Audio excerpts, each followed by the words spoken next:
দেখো বঙ্কিমচন্দ্র চট্টোপাধ্যায়, সাহিত্য সম্রাট বঙ্কিমচন্দ্র চট্টোপাধ্যায় 1838 খ্রিস্টাব্দে উত্তর চব্বিশ পরগনার কাঁঠালপাড়া গ্রামে জন্মগ্রহণ করেন। তিনি ছিলেন কলকাতা বিশ্ববিদ্যালয়ের প্রথম দুজন গ্র্যাজুয়েটের মধ্যে একজন। হ্যাঁ, তার রচিত আনন্দমঠ দেশপ্রেম জাতীয়তাবোধ সৃষ্টিতে সাহায্য করে। তার লেখা বন্দে মাতরম গানটি দেখো স্বাধীনতা আন্দোলনের মূল মুক্তিমন্ত্র ছিল। এই গানটিকে নিজে সুর দিয়ে রবীন্দ্রনাথ 1896 সালে কলকাতা কংগ্রেস অধিবেশনে গেয়েছিলেন। আর দেখো তার লেখা দুর্গেশ নন্দিনী, আনন্দমঠ, দেবী চৌধুরানী, বীজবৃক্ষ উপন্যাস খুবই জনপ্রিয়। তারপর 1894 খ্রিস্টাব্দে মহান সাহিত্যিকের জীবনাবসান ঘটে, মানে মারা যায়। এবার দেখো যদুনাথ ভট্টাচার্য, যদু ভট্টাচার্য 1840 খ্রিস্টাব্দে বিষ্ণুপুরে বিখ্যাত সঙ্গীত শিল্পী যদুনাথ ভট্টাচার্যের জন্ম হয়। তিনি যদু ভট্ট নামে পরিচিত ছিলেন। সঙ্গীত তারপর দেখো ছোটো থেকে যদু ভট্ট গান বাজনার প্রতি আকৃষ্ট ছিলেন, মানে ছেলেবেলা থেকে যদু ভট্ট গান বাজনাকে ভালোবাসতেন। তার গানে তালিম নেওয়া শুরু হয় তার নিজের পিতার কাছে। তার গানে তালিম নেওয়া শুরু হয় তার বাবার কাছ থেকেই, কিন্তু মাত্র 15 বছর বয়সে গান শেখার টানে তিনি বাড়ি থেকে বেরিয়ে যান। ঠিক আছে, দেখো প্রথমে কলকাতা ও পরে ভারতের নানা জায়গায় ঘুরে তিনি উচ্চাঙ্গ সঙ্গীত শেখেন, উচ্চাঙ্গ গান শেখেন। তবে ধ্রুপদ গানেই ছিল তার অসাধারণত্ব। বন্দে মাতরম গানটিতে তিনি প্রথম সুরারোপ করেছিলেন। ঠিক আছে, রবীন্দ্রনাথ ঠাকুর তার কাছে সঙ্গীতের তালিম নিয়েছিলেন, উচ্চাঙ্গ সঙ্গীতের জন্য তালিম নিয়েছিলেন। আর বিখ্যাত সঙ্গীতকার দেখো 1883 খ্রিস্টাব্দে মারা যায়। তো মহাদেব গোবিন্দ রানাডে, মহারাষ্ট্রে সমাজ সংস্কার আন্দোলনের প্রাণপুরুষ ছিলেন মহাদেব গোবিন্দ রানাডে। তিনি ছিলেন মুম্বাই হাইকোর্টের বিচারপতি। ভারতের সামগ্রিক উন্নতি ও প্রগতির জন্য তিনি অক্লান্তভাবে পরিশ্রম করে যান। তারপর দেখো 1867 সালে প্রার্থনা সমাজ স্থাপিত করে তিনি এই প্রতিষ্ঠানটিকে আরও শক্তিশালী করে তোলেন। তারপর দেখো তার প্রেরণায় 1884 সালে ডেকান এডুকেশন সোসাইটি স্থাপিত হয়। ঠিক আছে, এবং বিচারপতি মহাদেব গোবিন্দ রানাডে মূলত সমাজ সংস্কারক হিসেবে জনপ্রিয় ছিলেন। স্ত্রীজাতির ও অনুন্নত শ্রেণীর উন্নতি, এদিকে এসো, ও অস্পৃশ্যতা দূরীকরণ। ঠিক আছে, অসবর্ণ বিবাহ ও বিবাহ প্রচলন ছিল প্রার্থনা সমাজের প্রধান কর্মসূচি। ঠিক আছে, অস্পৃশ্যতা, গোঁড়ামি, ঠিক আছে, মানে নিচু জাতি, এগুলো নিচু জাতি উচ্চ জাতি এগুলো দূরীকরণ, গোঁড়ামি এগুলো দূরীকরণ।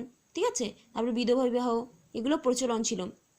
ঠিক আছে, প্রার্থনা সমাজের প্রধান কর্মসূচি কাজ। বিদ্যাসাগরের বিধবা বিবাহ আন্দোলনে অনুপ্রাণিত হয়ে 1861 খ্রিস্টাব্দে তিনি পুনায় বিধবা বিবাহ সমিতি গঠন করেছিলেন। এবার দেখো জগদীশ চন্দ্র বসু, মধ্যযুগের পর নবজাগরণ যুগে নতুন করে পাশ্চাত্যের প্রভাবে ভারতে শুরু হয়ে যায় বিজ্ঞান চর্চা। ঠিক আছে, 19 শতকের শেষ দিকে বেশ কয়েকজন মননশীল ভারতীয় বিজ্ঞান সাধনায় মন দেন। আচার্য জগদীশ চন্দ্র বসু তাদের মধ্যে হচ্ছে এক বিশিষ্ট ব্যক্তি, এক অন্যতম ব্যক্তিত্ব। ঠিক আছে, এই অধ্যাপক বিজ্ঞানী তার ছাত্রদের মধ্যে বিজ্ঞান চর্চার প্রবল উৎসাহ সঞ্চার করতে সক্ষম হয়েছিলেন। ঠিক আছে, বেতারে সংবাদ পাঠানোর পদ্ধতি আবিষ্কার তার অবিস্মরণীয় কীর্তি। আবার উদ্ভিদ বিজ্ঞানের চর্চা করে তিনি প্রমাণ করেছিলেন যে বাইরের উত্তেজনায় সাড়া দেবার ক্ষমতা উদ্ভিদের আছে। ঠিক আছে, জগদীশ চন্দ্র বসু বলেছিলেন যে বাইরের উত্তেজনায় সাড়া দেবার ক্ষমতা উদ্ভিদের আছে। বাংলা ভাষায় বিজ্ঞান চর্চার পথ তিনি দেখান, আর তার উদ্যোগে স্থাপিত হয় বসু বিজ্ঞান মন্দির। কবিগুরু রবীন্দ্রনাথ ঠাকুর, দেখো ভারতের শ্রেষ্ঠ সন্তানদের অন্যতম বিশ্বকবি রবীন্দ্রনাথ ঠাকুরের জন্ম হয় 1861 খ্রিস্টাব্দে 7ই মে জোড়াসাঁকো ঠাকুর বাড়িতে। পিতার নাম কি? দেখো মহর্ষি দেবেন্দ্রনাথ ঠাকুর। গল্প, কবিতা, গান, নাটক, উপন্যাস, প্রবন্ধ অর্থাৎ সাহিত্যের সব ক্ষেত্রেই রবীন্দ্রনাথ তার অসামান্য প্রতিভার সাক্ষ্য রেখে গেছেন।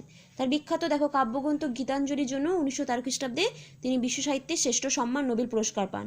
আবৃত্তি, সঙ্গীত, ছড়া, অভিনয় এবং চিত্রশিল্পে তার অসামান্য প্রতিভা প্রকাশ পেয়েছে। তারপর দেখো 1921 খ্রিস্টাব্দে তিনি বোলপুরে বিশ্বভারতী বিশ্ববিদ্যালয় স্থাপন করেন। আজও বিশ্বের অন্যতম শ্রেষ্ঠ শিক্ষাকেন্দ্র হিসেবে পরিচিত। আর রবীন্দ্রনাথ দেখো রচিত জনগণ মন অধিনায়কও গানটি স্বাধীন ভারতের জাতীয় সঙ্গীত হিসেবে গ্রহণ করা হয়েছে। ঠিক আছে, পাঞ্জাবের দেখো জালিয়ানওয়ালাবাগে ব্রিটিশের গুলিতে কয়েক হাজার মানুষ মরার প্রতিবাদে তিনি ব্রিটিশদের দেওয়া নাইট উপাধি ত্যাগ করে দিয়েছিলেন। ঠিক আছে, রবীন্দ্রনাথ ব্রিটিশদের দেওয়া নাইট উপাধি ত্যাগ করেছিলেন। আর 1941 খ্রিস্টাব্দে 7ই আগস্ট ওই বিখ্যাত মানুষটি আমাদের সবাইকে ছেড়ে চলে যান, মানে মারা যান। ঠিক আছে, অবনীন্দ্রনাথ ঠাকুর, শিল্পাচার্য অবনীন্দ্রনাথ ঠাকুর কলকাতা জোড়াসাঁকো অঞ্চলে বিখ্যাত ঠাকুর বাড়িতে 1871 খ্রিস্টাব্দে, ঠিক আছে, আগস্ট মাসে 7ই আগস্ট জন্মগ্রহণ করেন। অবনীন্দ্রনাথ ভারতের প্রথম আন্তর্জাতিক খ্যাতিসম্পন্ন চিত্রশিল্পী ছিলেন। ঠাকুর বাড়িতেই তার শিল্পচর্চা দেখো শুরু হয়ে যায়। পরে ইউরোপীয় জাপানি শিল্পীর কাছ থেকে অঙ্কন রীতি রপ্ত করেন। ঠিক আছে, এই কাজে কারণ একসময় তিনি ভারতের প্রাচীন ও চিত্রাঙ্করীতি নতুন করে উদ্ধার করার কাজে মন দেন। ঠিক আছে, দেখো তার সৃষ্ট শিল্পরীতি ভারতীয় শিল্পে নবজাগরণ ঘটায়। আর বঙ্গভঙ্গ আন্দোলনের সময় তিনি প্রথম ভারত মাতার চিত্ররূপ দেন। ঠিক আছে, তার লেখা দেখো বই শকুন্তলা, বুড়ো আংলা, রাজকাহিনী, ক্ষীরের পুতুল প্রভৃতি ছোট বড় সবারই খুব প্রিয়। আর 1951 খ্রিস্টাব্দে 5ই ডিসেম্বর তিনি আমাদের ছেড়ে চলে যান, মানে তিনি পরলোক গমন করেন, মারা যান। জাতীয়তাবাদে সাহিত্য স্বাধীনতা সংগ্রাম। দেখো ভারতের স্বাধীনতা সংগ্রামে সমাজ সংস্কারের রেনেসাঁসের যুগের, ঠিক আছে, ভারতীয় সাহিত্য এক বিশেষ ভূমিকা গ্রহণ করেছিল, এ বিষয়ে কোনো সন্দেহ তা নিয়ে কোনো সন্দেহ নেই। ঠিক আছে, ভারতের বিভিন্ন রাজ্যের ও বিভিন্ন প্রদেশের সাহিত্য কবিতা ভারতের জাতীয়তাবাদে বিশেষ অগ্রণী ভূমিকা পালন করে। ঠিক আছে, মারাঠা সাহিত্যে হরিনারায়ণ আপ্তে, দেখো বিষ্ণু শাস্ত্রী, গোপাল হরি দেশমুখ, চিপলঙ্কারজি। তামিল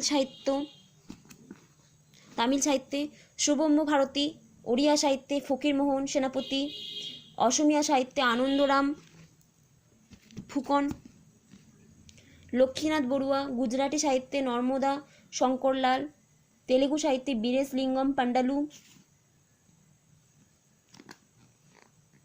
মালায়ালাম সাহিত্যে শ্রী নারায়ণ গুরু, হিন্দু সাহিত্যে হরিশচন্দ্র, উর্দু সাহিত্যে মোহাম্মদ ইকবাল প্রভৃতি মানুষেরা তাদের সাহিত্য রচনার মাধ্যমে দেশের কল্যাণে উত্থানে আমাদের অনুপ্রাণিত করে। আর 1757 খ্রিস্টাব্দ থেকে যে ব্রিটিশ শাসন আমাদের দেশে শুরু হয়েছিল তা থেকে মুক্তি পেতে এক সুদীর্ঘ সংগ্রাম চালাতে হয়। ঠিক আছে, এক দীর্ঘ সংগ্রাম যুদ্ধ চালাতে হয়।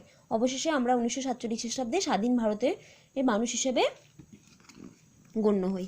ঠিক আছে, আচ্ছা দেখো এইখান থেকে এতটা অবধি সবাই বাড়িতে HW করবে, এইখান থেকে এতটা অবধি সবাই খাতায় HW করবে। ঠিক আছে।